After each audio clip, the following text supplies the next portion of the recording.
Today, I'm joined by Dr. Blair Davison of St. Pat's for another edition of Morning Rounds. Thanks for waking up with us. Well, thanks for having me here. And of course, in today's timely topic, hunting safety, of course, the open rifle season starts this weekend, and we're going to talk a little bit about some safety tips. So what about firearm usage? What are some tips on how to make sure everyone stays safe?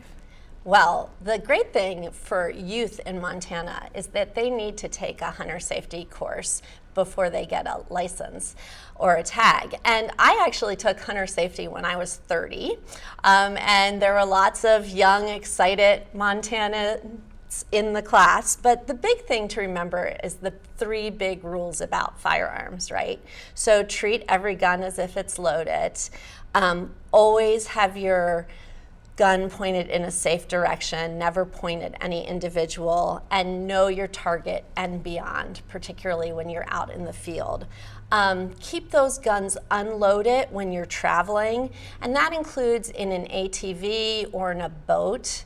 And for goodness sakes, when you are doing things like climbing over a fence, or jumping a ditch, or climbing into a tree stand, you really want to use great care with your firearm. And you want to model that for the younger people that you're with. Okay. So really important, safe storage always of firearms. What about protective gear? What can people look for, and what should they have? Well, I resisted wearing my hunter orange today. I was really tempted. But of course, wearing appropriate clothing when you're out in the field. But remember your eyes, remember your ears, make sure you have appropriate protective equipment. And then also, if you are using like a boat, that you've got a life jacket for everybody, that you've got it on, the water is cold. And other protective gear is that if you're going out for a trip, you want to make sure you have your prescription medications with you. Don't leave those behind. And location-wise, what should you know, keep in mind when you're headed out? There's so much, obviously, land and different areas people go into. Exactly. Well, first of all, know the area you're going to and make sure you have permission to hunt on that property. Make sure that you have appropriate access. And then, if you can, have a GPS device with you, or someone in your party have a GPS device. The other important thing is if you go it alone, even if you go with a group, make sure someone knows where you're going and when you're expecting to put in and take out. Then also, I've always wondered about those folks I see who have compasses on their parkas or jackets. Well, those folks are geniuses, because let's say you get separated from somebody, you've got your compass right there. So do that with your zipper, and that can be really helpful.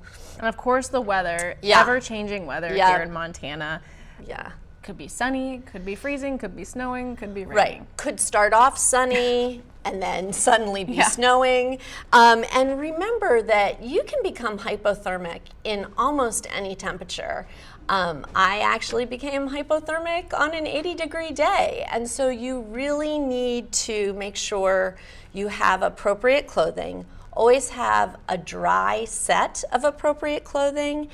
Make sure you've got a waterproof fire starter, really important to have that and have it on your person.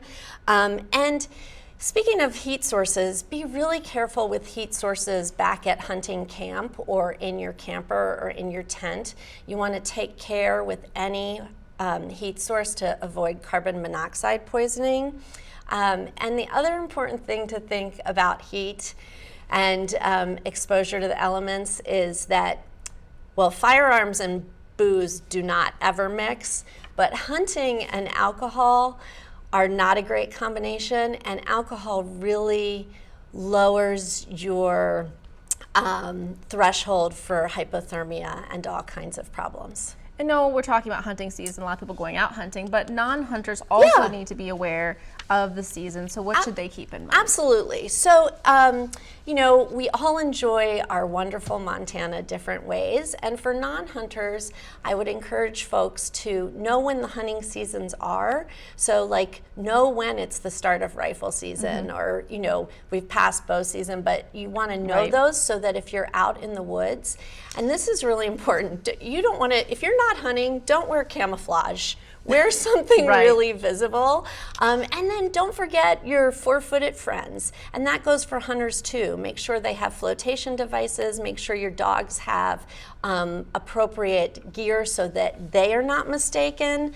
And you want to, if you're a non-hunter, you want to make noise, but also be respectful. So don't make so much noise that someone who is hunting Right. has a difficult time, but make enough noise so that hunters know that You're in the area. you're in the area. Exactly. All right, well, thanks for joining us this morning. If you have any questions you'd like us to answer here on Morning Rounds, email them right to us, morningrounds@kpax.com.